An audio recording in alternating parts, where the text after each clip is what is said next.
What's going on, man? What's going on? How's it Dude, going, y'all? caught me in the middle of cooking dinner, man. Got to provide. Dude, gotta feed the little micro machines. There you go. Man, How's what things is going, up, buddy? everybody? Oh, it's good. It is good. Just grinding away at school and doing the dad life. Yeah, man. Oh shit, I'm dropping all sorts of stuff on the computer. Beating up Yeah, his dude, I machinery I there. know the feeling completely, man.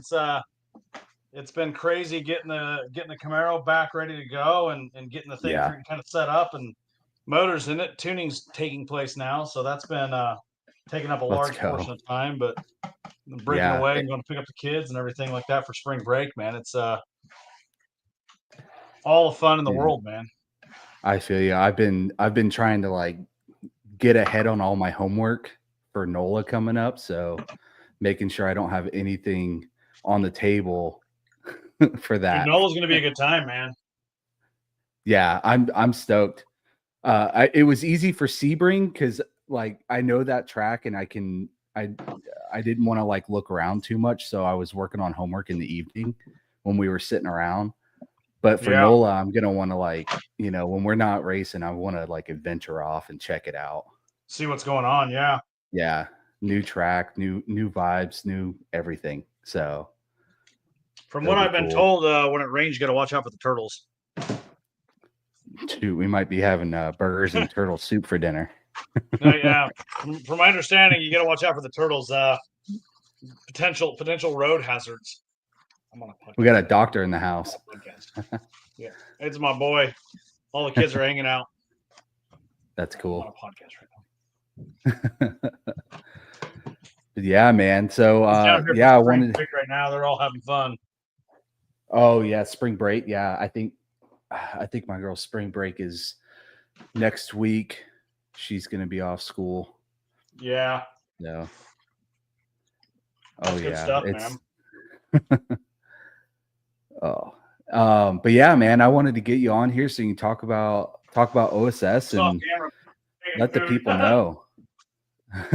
You're all good. Gotta get that grub in. But Good stuff, everybody, if dude. you're So, if you're in here, put up what are you driving? What do you want to drive? What's a project car you got going on? Let us know. dude, I that's don't the think one we thing have I any love about new. what you got going on, dude. Is it's not about any one thing at all. It's about anything and everything. If it's got Yeah, wheels, it's on board, man. I love that. yeah, that's the thing. Growing up, like primarily I grew up in stock car racing. Um, but as I grew up, I grew to like a lot of different types of racing. I watched F1 as a kid, IndyCar. And then when as I got older, I got into like IMSA and stuff like that. So, and then, in the recent years, into like drifting and stuff like that too. So I've grown to That's really, awesome, really man. like all of it. And I haven't seen anybody on YouTube that they just love motorsports. They are very niche when it comes to motorsports. It's either road racing, NASCAR, drifting, and that's pretty much all they stick to. Yeah. Did you see the Did you see the Lewis Hamilton post, No. dude? So they did a reenactment of the scene where the valet drivers take the Ferrari from Ferris Bueller's Day Off and go have a you know parade A lap field day with downtown it. of Chicago. And so they overdubbed the part where it was the valet driver. It's still the main part of the movie with Ferris and everything like that, but it's him Yeah. and Ed Norton as the guys that are driving the car, dude. It's so cool. That's sick. That's cool. I need somebody to reenact the scene from Super Troopers at the beginning with the cops. That'd be hilarious. You boys ever been to Mexico? Oh man, that's funny. I'm not really I'm not really an actor type. Otherwise, I'd say let's do it, man. Oh, dude, that would be something James would definitely be game to do. That would be fun. Oh, that would be fun. We got to get a hold of a police cruiser, though. Oh, I'm sure that can't be too hard. We'd probably police auction. Oh yeah, Pick one up cheap. I mean, heck, dude, Cletus is running that freaking 500 lap race with all the cruisers. I'm sure there's a couple to spare down there, man. Yeah, let us borrow one for a video real quick. That would be cool. Yeah, no kidding. That would be cool. Or the what's no, it definitely would be, man. James was talking about reenacting the scene from Monty Python, Quest of the Holy Grail, where they're looking for the rabbit. With the rat, but you have a Golf GTI pop out, a white Golf GTI. Oh, that'd be hilarious. That would be awesome. That would be absolutely hilarious. But yeah, man, if you tell us about OSS, how'd you get started with OSS? Where did that come from? So that thing, it's been a freaking blast. So COVID hits, everybody gets locked up inside their houses. We're doing a whole lot of nothing, right? Yeah. And everyone's bored out of their mind. So I had like 3 different buddies hit me up, and they're like, "Hey, man, I'm going to be building my car. I want to do XYZ, whatever, and it was a little bit of everything." Well, after the 3rd person, I sent them a shopping cart that I pre-built for them on, Summit Racing, Jags, or whoever it was. I don't remember, but I got to realize, I'm like, why am I sending this business to somewhere else? Why don't I just sell them the stuff? Yeah. And I was in the final year of my business degree, and so one of the final things I had to do was to go through a capstone project where it was basically an analysis of a company and what they do. So I did an analysis on one of the big chain box retailers for automotive stuff, and I started to write a business plan as part of my capstone. And I get done with it, and I realized I had a whole thing there. And I'd been following Tony Watley. He started LS1 Tech. Okay. Years and years ago, sold it, and then he was doing coaching and things like that. And so I had gotten a hold of his book, Side Hustle Millionaire, and was reading about it. And I'm like, you know what, this is a no-brainer. I'm just going to do this. So I got all the business stuff lined up. Everything kind of went in together, man, and got an LLC formed and formed the bank account. And I called Braden, my brother, and and he's like, I told him what I'm doing. He's like, dude, I'm in. I'm like, sweet. So yeah, we ran with it. And it turned into what it is now. And that started out slow, and we've kind of shotgun blast the industry into what we were trying to do at the beginning, and that didn't really work too well. And as things have kind of moved on, we've kind of found our little groove, and that's the road racing and autocross, primarily in Camaros right now. And we do have Mustang stuff going, and we've got quite a bit of knowledge on those. We've got one of the guys on the one of my business partners is a big Mustang guy, and he races an S550, and it's a beast of a car. That's sick. Yeah. But our primary is the Camaro platform, and we're building one now. The Camaro Fest project that we're doing with joint with them, and that car is an absolute beast. And we got that new motor in there, and I've been dialing it in and getting it tuned, and I haven't done any wide open throttle driving with this car at all. I'm just running it up through its, and just trying to make sure everything's getting dialed in, and this thing just absolutely screams. And so it's just been a matter of just kind of getting everything squared away, man. But it's been a blast. And since, getting started, we've kind of moved and transitioned to focusing more on the road race and the autocross, as opposed to trying to hit everything. I mean, nothing against drag racing, but I don't have the knowledge in drag racing like I do in the autocross side or in the road race side. The passion lies in that side too, because that's what I do, so it's a really easy transition. But it's been a hell of a good time, man, and a good ride. And now we're getting to the point where things are really starting to click, things are starting to move, and dude, it's exciting, dude. It's really exciting. Yeah. I definitely feel like I came into this, helping hand internship at a really good time. Oh Yeah, man, it's the perfect time because right when we get this car built, so there's a lot of learning curve going with the car when you first build it, especially like this particular car was not a showroom special when it was bought. We specifically went out, and the owner of the car, we were talking when we went this, got this project on to find an inexpensive way to get someone into racing competitively. yeah, And a build plan can take 5 years to get a car to where you would want it. And that's the beauty of what we've done with this particular car is that the build plan could take 5 years. There's no reason why it has to happen overnight. And we've kind of designed it in phases. So you can do, today it's just brakes today and get the brakes right. And phase yeah, 2 is going to be getting the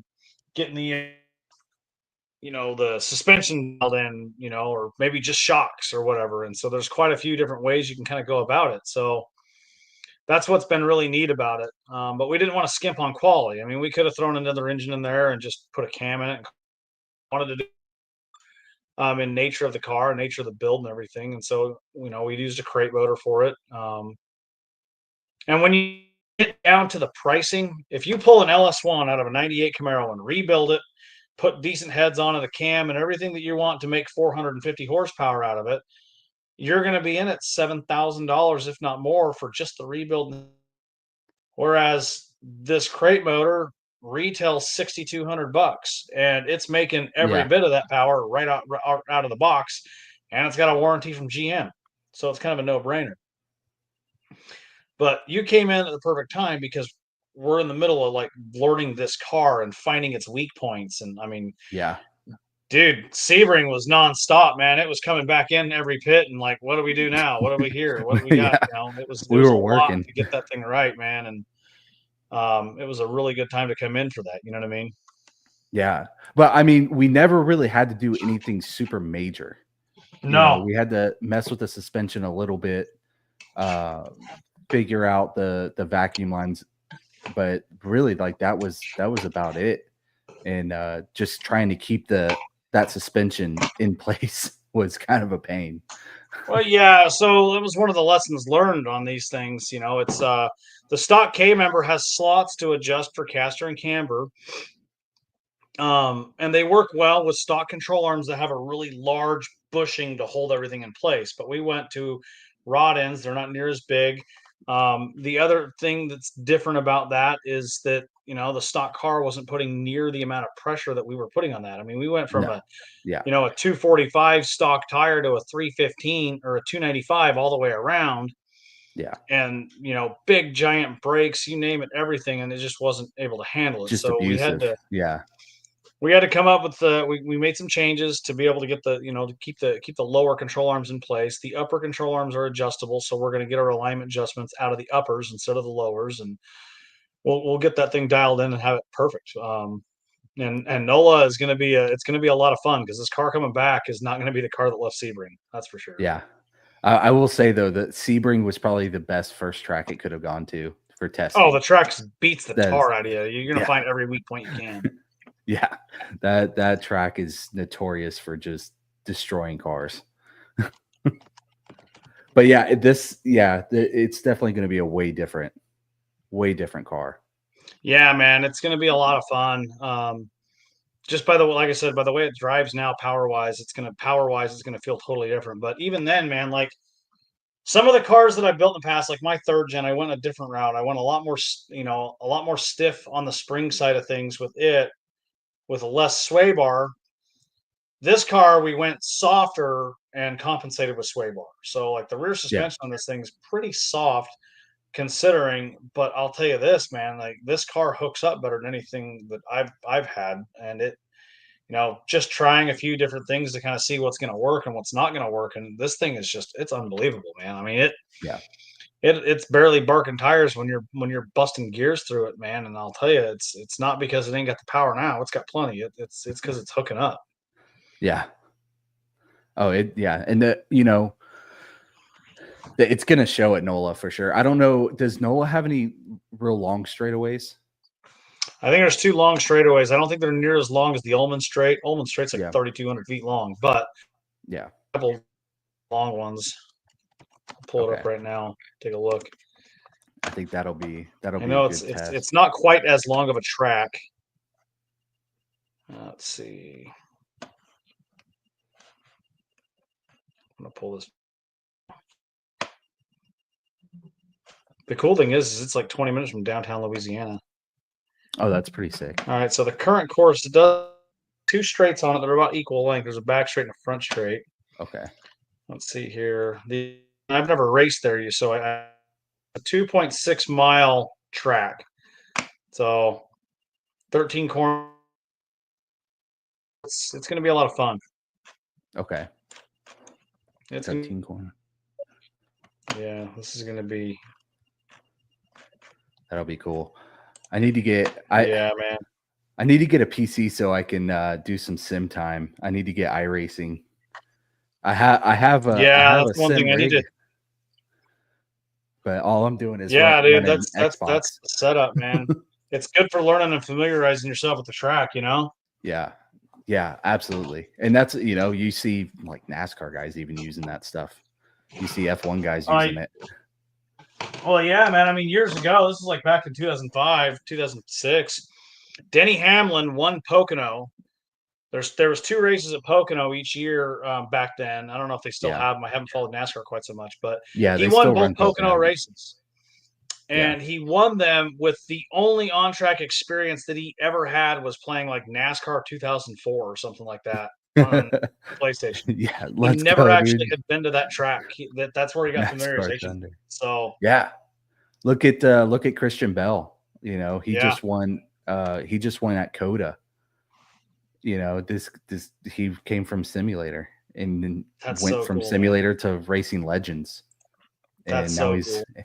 Now he won. I think he won both the Xfinity and the Cup Series at Coda. Yeah, which is that's unbelievable, man. Coming from the sim world. I know, dude. It's crazy, but it's a lot of fun, man. And that's the great thing that we've got now. We get on Forza, you get on a sim, or watch some YouTube videos, some coaching videos, man. You can figure out a layout of a track and really understand what you've got going on, and it makes all the help in the world when you're really trying to get after it. Absolutely. Well, if for the audience, can you explain exactly what OSS is? So we are a full service retail performance aftermarket online based store, but we're getting into trackside support. We're starting to get into some of our own kind of promotions and things like that. And basically, if you're looking to build a car to race in autocross or road racing, we're your go-to to figure out what you want to do and how you want to build that out. Primarily, we work on late model domestics, so your Mustangs, your Camaros, your Corvettes, that kind of stuff. That's our big ticket right now. And with that, we also run a lot of Ultimate Streetcar Association events. We're starting to get involved with Grid Life and then some other autocross series and stuff that's out there. And it's been a hell of a lot of fun. It's been really fun. Oh, I got some help right here. You want to say hi to everybody? You want to say hi? So we are, we're really big and focused on that, on the autocross side of things and on the road racing side of things, and that's where we shine. We help out with build plans, and then we sell, and we don't sell cheap. You're not going to find eBay parts from us. We only sell high quality stuff, like our shock kits and everything. They're all built to order. No matter what we're running, it's going to take some time to get done because we don't sell junk. That's our big takeaway. And so that's, and the other big thing too is, when it comes to the trackside support, we not be able to physically be there. Like if I've got a customer that's like, hey man, I'm running this weekend, I'll be like, give me a call. Just let me know when you're going to be running. I'll keep myself available so we can talk shock tuning or whatever as you're racing. And it's really helps some people get successful on the track. Even if it's just a confidence, it's like, hey man, great. That was a good move. How does the car feel now? I was like, well, it felt better. It hooked up better. I'm like, good. Confidence going into it, and then they're like, wow, I hit a personal best, so that's cool. Yeah, it's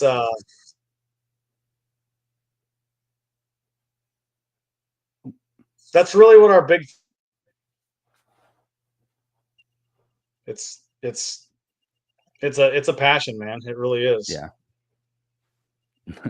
Well, Yeah. so how can everybody get a hold of you, and where can they find you to be able to purchase parts So or get in touch? yeah, man. So we got on the website, we are ossparts.com. And then we got our Facebook page. You want down? Let me sit you down. Here you go, baby. So our Facebook page is Operational Speed Supply. We got our Instagram page. It's also at OSS Parts. So we got quite a few options there. And then as far as we got our phone line too, 813-772-6720. That's our OSS line.